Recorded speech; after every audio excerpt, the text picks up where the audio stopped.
Hi mga ka-guys! So, ayun nga guys, gumamit na kayo ng ganito. So, maganda siya pang ngipin. Kung sino po yung wala pwedeng humili na lang po kayo dun sa yung mga taga Maynila to, pwede kayo bumili. Haha.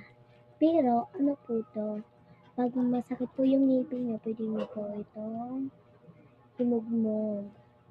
So, try tayo dito guys pagkatapos kumain. So, update ko na lang po kayo. Babu. Saktong-sakto guys, masarap pala ang ulam. So, guys, kakain muna ako. Update ko na lang po kayo. Babush!